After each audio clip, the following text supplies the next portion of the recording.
Hey everybody, welcome to another 5 Leagues from the Borderlands adventure. As I expand the campaign, I'll be GMing for this mission as Ben's Warband takes their first steps into the Five-Finger Mountains at the Pass. Let's see what they encounter there. So share the table, we'll roll up an adventure, and we'll get this underway. So here is Ben's Warband from his classic collection of elves and halflings. This is your Warband. What's it called? The Riders of the Red Dawn. Ooh, Riders of the Red Dawn. My D&D group when I was 12. I love it. So what are your characters' names? Who's your avatar? Allura, who is a mystic. Oh, cool. So she's a mystic. What's she equipped and armed with, and what's she roll? She's got a longbow. I didn't keep the rolls, so I should have. But so your bonuses will be, it looks like you are, you get your luck and your casting automatically for being that way. You didn't get any stat bonuses. I think I got a +1 cast, because it's +1. Oh, that's right, instead of +0. And I got alchemy, which is not supposed to be on there. And then she's got a longbow, a light weapon, and a standard weapon. Nice. Then who's your next character? This is Elvira. Okay.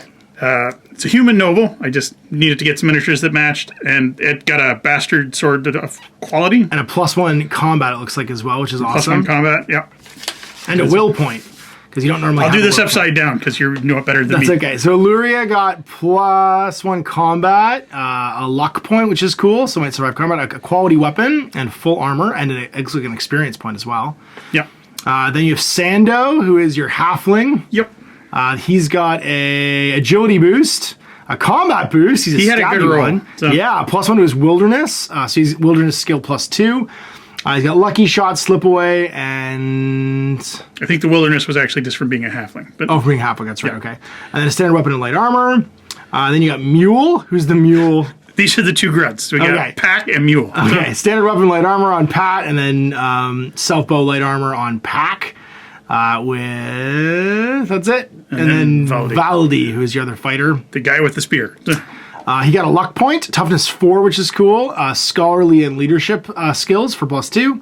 And his equipment, he's got a war spear and partial armor. Sweet. All your equipment that you got to hand out as well. Two drafts of Stiver Leaf as well, yeah, for some healing. Currently in the pass, having entered the Nine Fingers Mountains, which means you are camped. So first things first, roll for local events. So it's D100. All right, so what happens 45?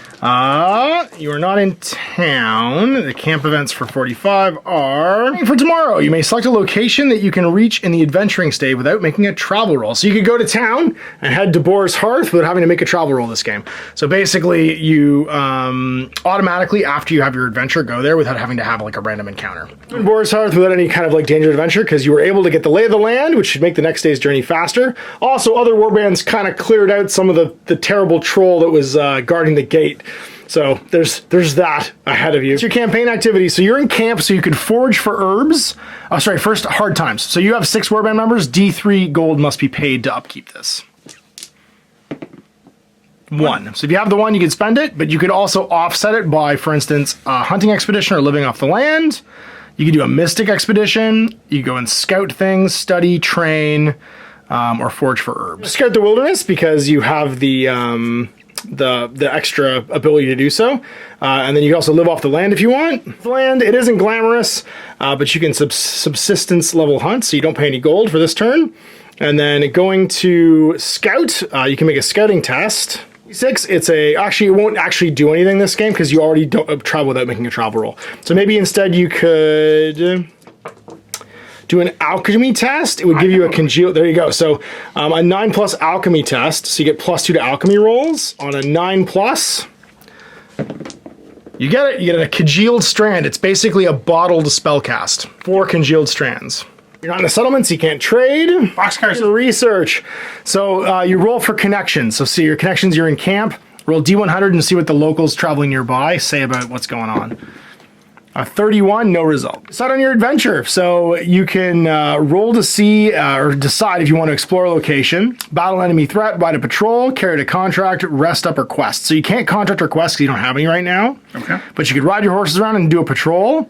You could explore a location, or you could battle an enemy threat. Patrol, because this way you could just patrol up and down the pass and end up in town at the end of this. All right, so your outfit for adventure. So you can choose up to 8 things in your stash and put them in the collective group backpack, which means they're available for people to use. All right, so time to ride a patrol. It's a low-risk mission to start off with. You're looking for bandits in trouble.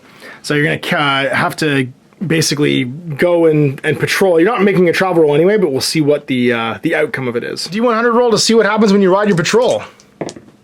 81. Signs of danger. Randomly select a threat that remains in the region, so that's going to be the gnawing horde again.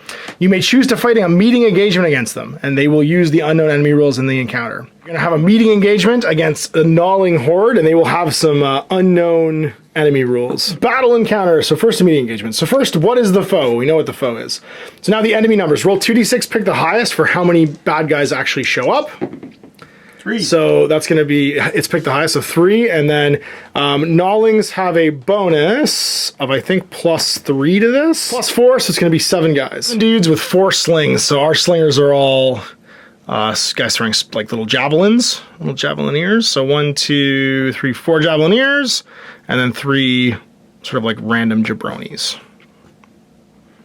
Determine the leadership, another D100 roll to see who's in charge of this little combat group. 31 and no leader. Oh, sorry, it's a sergeant. So a basic extra guy. He's in charge. Sergeant is just a regular guy with +1 toughness, and he has the parry rule, which means if he rolls a 1 to attack you, he loses the fight, but the damage is canceled. Establish the objective of your meeting engagement. So D100, what are you trying to do or what are they trying to do? 66, that's going to be eliminate the enemy, so just kill them all. Slain at least 4 enemies in the first 6 battle rounds, you complete the objectives. So it's a 6-turn limit. After a unique foe counts as 2 figures, successfully completing the objective gives you an extra adventure point. Alright, there are no outflanking enemies in this one. If the battle is using the unknown enemy rule, which it is, the roll is based on the figures remaining at that point, ignoring the unknown entry marker. So when facing an unknown enemy, you might be in for an easier or almost tougher fight than you initially expect. Remove 3 figures from the enemy counted, and add 1 unknown enemy marker. If the enemy has 3 or more ranged troopers, one of the removed figures should be a ranged trooper, otherwise remove the rest of the melee troopers. 3 guys come off and they turn into this little question mark marker. Enemy markers. In some battles, an unknown enemy marker must be placed on the table to represent an approaching enemy group of unknown strength. Any token or marker you can can be used for this. Unknown enemy markers move in the enemy action phase at 5 inches per round and will move towards the center point of the battlefield. Upon reaching the center, they will move in a random direction every battle round. The enemy group represented by this marker is spotted immediately the moment a warband figure is within the distance listed below. So if it's in sight but partially obscured, 6 inches, but unobscured line of sight within 9. When the group's spotted, roll d6 and consult how many guys are actually revealed. The revealed enemies are always melee troops, so the shooter troop would be last. Okay, so it's not one big thing, it's That's literally right. Place 1 enemy marker on the marker itself and place the rest within an inch of it. If possible, figures should be placed in or behind cover. Beyond the enemy board edge, the deployment for the enemy figures is 2d6 plus 8 inches. So up to 20 inches up. Everybody's set up 4 inches behind that line, so up to 16 up. So 2 of these guys. And they have to be in or behind cover in at least at least groups of 3. So 2 groups. One's going to be with the sergeant, the other one's just by itself. In or behind cover if they can. So 2 guys are going to be over here chopping wood. And the other ones will be over here in like a rough picket line behind cover. And then the unknown enemy marker is set up d6 inches away. So 2 inches away from one of the 2 neutral battlefield edges. It's going to be over here or over here. And we randomize it 1 to 3, 4 to 6. So it'll be over here, it'll be enemy returning. Your warband, set up your warband anywhere on your side of the table behind the deployment marker. So anywhere that's basically 4 inches from the table edge. Roll to seize the initiative. You may be able to get the upper hand. Select a character you've deployed and have them make a 9+ battle-wise test. So if you have that skill, you get +2. If you succeed, you've seized the initiative, and every character in your warband can do one of the following. Either move, make a range attack, or take a non-combat action. And make a 9+ roll for any random model. You got it! So everybody in your warband can either take a move, take a shot, or make a ranged, or take a non-combat action. Spot this, you just move into line of sight in 9 of it. So you do that immediately then. Yeah. If you get within 9, which you did. So we roll a d6 and see what it is. Roll low. Ah, it's 1 guy. So it's just a dude. Ha! Also, the warband can now also take an action, a move, or make a ranged attack. And I didn't get to check the armor and stuff. I think that slows me down. So only if you have full armor or light armor. Full or light? Okay. Or sorry, partial armor actually. Sorry, partial armor is the one that gives you an inch off of your. So I have 2 guys then. Light is good. All right. So these guys both have the same movement. They'll bump up there. Get ready to fight. Okay. He is slightly slowed down. He is not slowed down. Nobody's coming around this way. They're all going force, super slow. sneaking around the building one direction. So now it's initiative roll for round 1 because we're playing the battle. So fight your battle. It's going to be 6 dice. Trying to roll low, get under that agility. You got a 2. So one guy. Sando is able to go at a 1. So put a 1 next to on his thing, and then everybody else gets a 6. And then pull them off your record sheet when they're ready. Sando's going before the enemies. Can you move through people? You can't move through people. I don't believe so. Okay. Can you climb? Sure. All right, he'll climb out the building then. Okay. Distance. So if it's 4 inches. So 3 to get up there and 4 to be over the wall, I guess. Okay. So second action, he could shoot. He could if he had a weapon. So. And then he could also move his dash speed if you want. Move over to the corner here, get some cover. Buying slings early is a good idea. Then it's enemy phase now, and we start with the closest. Or sorry, we start with ranged weapons. Ranged weapons go first. So this guy is not going to move. He can see you. He has a self bow, or a sling, sorry. Not in range of the sling, which means he will try and move to improve his cover. He moves 6, so he's going to go move over to this tree. And he's going to sling you. 7, actually, sorry. Tough 3, armor 0, and combat damage +0/+0. Skirmisher and crawling as well, which mostly has to do with in delves when you're underground. So now he's going to take a shot at you. You are in cover, and I am going to be hitting on a 6. So normally if you're in the open and within 6 inches, I'd hit you on a 3+. If you're in the open but over 6 inches, I hit you on a 5+. And if you're in cover at any range that's in the range of my weapon, it's on a 6. I don't have a combat bonus, so no bonus. Nothing, just misses. Next range guy will move into cover, try and see you. Can't get you out of cover, so he'll also hit on a 6 with his spear. Throws a javelin. He does! Alright, so what's the armor on that guy? He is toughness 3, light armor. Light armor, okay. So light armor, I believe, is a 1. So if I roll a 1, your armor absorbs it. I don't, it overcomes your armor, and then your toughness is 3. Yep. So we roll again to see if we overcome your toughness. No. So you are now wounded and stunned, however. So wounded means that you, if you take another wound, you'll be downed, and stunned means that until the end of this phase, people are +1 combat against you. That means this little guy gets to go, and he's going to try and do the same thing. You're in cover, stun a 6, but he gets +1 combat because you're being stunned, and he misses. All right, remaining kobolds. They're going to move. They're going to go there 7, heading towards you. The sergeant can also see you, so he's going to go 2, 4, 6, and then 1. Up to there. And this guy that you surprised is going to come fight you. He's getting in a fight. So fight 1 of 3. Now you're going to get a combat bonus against me because you have a friend within an inch of you. So you get to roll a dice. I roll a dice. What's that guy's combat base? Nothing. Nothing? So, okay. So +1/+1. I got +0. I got a 3. All right, so you win the fight, which means you switch to becoming the attacker. I get driven back an inch, and you can choose to follow up. Absolutely. And now we fight again, and now you're the attacker. You still have a +1 because that friend's still within an inch of you. So you break the tie. And now you get to roll to overcome my armor, which is 0, so you don't have to. And then my toughness is 3. Standard weapon. I don't Dead. Standard weapon is just a basic +0/+0 to damage. So he's killed. Dead. And he's just dead. So it's back to you. All the slow phase guys can now go. Okay. Move plus dash. You have 1 of your 4 casualties that you required. And then the second move can get me up there. And dash up. Okay, we're now in melee. Okay, but I can't do anything because that was 2 actions. That's right. So. And then if he's -2, is it the armor -2 on both things? It's -2 on the first one, I believe. Hang on. First move is fine. It's your second move that's I'll minus. climb up as a first one. And then swing a sword. Yep. All right, let's have a fight.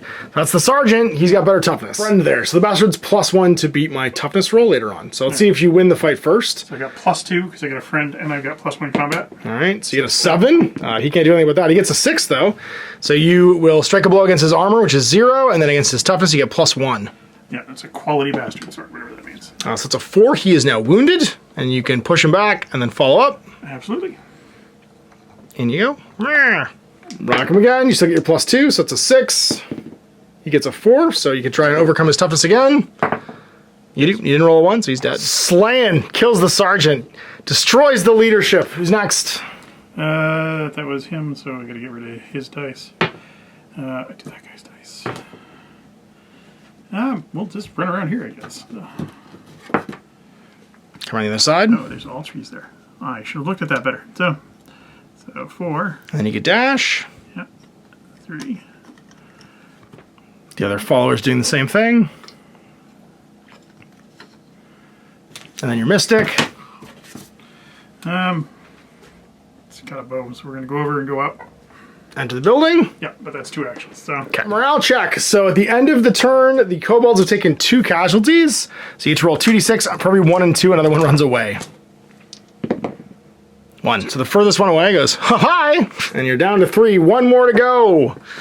All right, so it is initiative roll for round 2. Out of 6, you got to roll.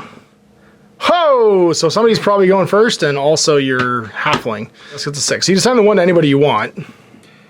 Right, so the 2 quick action models. So I'll go with her. She'll bow shot that guy. Do it. Yeah, I can see him. Okay. So does she have a combat bonus? Yeah. And is he in the open? There's no point in not moving to get him fully in the open because you'll hit on 3s. Then you need to move to be able to see him completely. All right. So Because all that moving does is you lose your combat bonus to your shooting test. So now you hit him on 3s instead of on 6s. Nope, and you're running ammo. She's now on. She's got the ammo out. So who's going next? Sando's gonna hop down. Okay, climb down the wall. Yeah. And then get into combat. That works. Sure. Second one, we'll move in. Fight around to combat. Oh, +1. Armor 1. Guy doesn't have parry, so you win the fight. Actually, sorry, it's a draw because he had a friend within an inch, Okay. which means your 2 becomes a 2 as well. This guy gets pushed back, and he gets pushed back. Okay, so we are on to monstering. So starting with the shooters, this little guy's going to try and move into cover from you again, and he's going to blast you because he's controlling the cover. He doesn't get the penalty, so it's going to be on a 3. He hits. What's your armor on Sando? light. So on a 1... it fails, nope. And then on a, what's the toughness? 3. So I have to roll a 1 to fail here because you're already wounded. Nope. So So he gets off, he's damaged. This guy's gonna go, he can't see them, so these are the closest, so he's gonna move into cover as well. And then the closest target's gonna be your mage. Okay. In the open on a 3, misses this fella, charging in to fight the knight. Combat +0 to your combat +1. So we dice off and see who the winner is. +2. Oh, you're not within an inch of yourself anymore. Oh, an inch. Sorry. Has to be within an inch of the friend to support. 1. 2. All right. So you win. So you become the attacker. You drive him back. Yep. And you step out and be like, Oh, absolutely. I don't think so. See if he's still there. Yeah, see if he's still there doing this. Gets a 1 again. 3. All right. So you roll to break his armor automatically. And then his toughness is just slayed. Just murderized. Whose farmhouse is this? Slow actions. There's just two gnawlings left. You've managed to clear this farmhouse. Let's move in with the 4.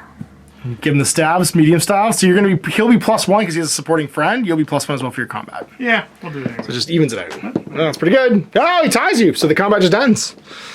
And you both push back. And then you go 1 there. times 4, and then 3 more. Spears don't have reach. Nope. Right? Nope. And then what about Mr. Selfbow? Oh, those guys. Yeah, these guys. We'll run through there. Sure. You just come around the fence too and shoot him. Or fight him in melee. No, I don't have. One is a Selfbow. Yeah, I like running into people though. Okay. So he'll be +1, you'll be +0. Okay. Do you have parry? I have a standard weapon. No, then you do not. So he becomes the attacker now, and you roll again. He's going to push you back an inch. Be like, what's up, nerd? 4, 5. So we tie because I still have the combat bonus from the friend, and we both separate an inch. Follower. We'll get there to the second one. All right. 2 actions to move into combat. And end within an inch of me. Oh, okay. You start a combat by moving. We're still separated. All right, you killed 2 more, so roll 2 more d6s for morale and see if any more kobolds run away. They both do. That's it. Game's over. No thank you. Well, you have taken the field, sir. Resolution. So you get an adventure point automatically from your pregame encounter, +1 for a victorious ride patrol. So you get to roll 2 adventure points on your campaign sheet. 2 adventure points, and you should have 3 resources to start off with. Or no, sorry, no resources, rather. Something else. Okay. My bad. I don't see it. All right, so you have to check for injuries. So your Sandu who got injured, roll a D100 and see what happens to him. 24. Doesn't sound good. He is seriously injured. Roll 2d6, pick the highest for how many games he misses. 2. And you can silver leaf it down to 1 even during the next recumbent phase. All right, now you get to roll for unusual finds because you held the field. Okay.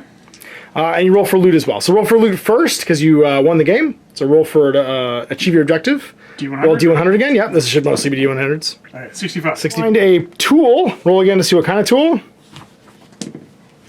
17. That's going to be a fine arrows and bolts. You roll to see what you held the field. Unusual finds, another D100. So what the kobold's carrying. 24. Or sorry, it's 190. 24 is a handful of coins. Gold marks. 1 gold mark. Roll for news from the world. So as you settle in basically to your new location, which is Boar's Hearth, the town, you get to roll to see what kind of news is being talked about as you arrive. 100. 90. Yep.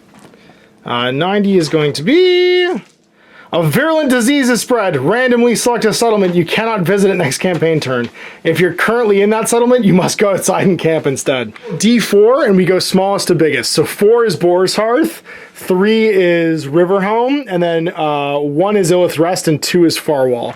So roll a D4. Yep. 1. So Illith's Rest is bad. Don't go to that farming community. They've got the plague. Get your experience points. So you survive the encounter. Everybody gets +1 XP. You killed the enemy leader, so you get an extra XP for the cure that killed him. So I think that was your knight. Yep. And then you held the field, +1 XP because you achieved your objective. So everybody else gets an extra one. So everybody gets 2, and the knight will get a 3rd one. 4 XP, you get an advancement. So I think somebody started with 1, didn't they? Yeah, the knight is actually... All right, so he's going to get to make an advancement roll and see what happens. He's a non-mystical character, so roll D100 to see what he gets. What's that? 88. 88? Luck or will increase. It's great because it'll mean he can get out of jail if he ever gets injured and get out of action. I have a luck, so I'll take a will, so I have 1 of each. Sure, there you go. 2 adventure points. You're not really going to be able to push the story any further forward because you need to roll equal to or under the adventure points you decide to barter in order to do so. And that will conclude this first introductory journey into the Nine Finger Mountains. So big thanks for watching. We'll see you for more 5 Leagues from the Borderlands in the future. So I'm Ash. Have a great day. Hey there, I hope you enjoyed that video. There are tons of other games already recorded for you to watch. Click over to my channel page if you haven't already, and have a look through the dozens of playlists full of videos. I guarantee you'll discover a game you haven't seen played before. I put out new videos 7 days a week, and every day is themed to a different genre as I continue to explore the wider world of gaming. Of course, none of that's possible without you, the viewer, so click a like and subscribe if you'd like to stay on top of what's happening here daily. My 2 kids and I are massively grateful to be able to have the flexibility of this job so I can always maximize my time with them. If you want to support me continuing to put out this content, it's only possible because of my amazing backers on Patreon who support the studio, equipment, and model cost, as well as being how I make the bulk of my living. You can also help out by buying a t-shirt through Spreadshirt, a measuring gauge or widget from Death Ray Designs, or buying one of my games and supplements like Last Days, Gamma Wolves, and Blaster. As a way of showing my appreciation, patrons get early access to new games and supplements that I write throughout the course of the year. Huge thanks for watching, it really does help out, and happy gaming.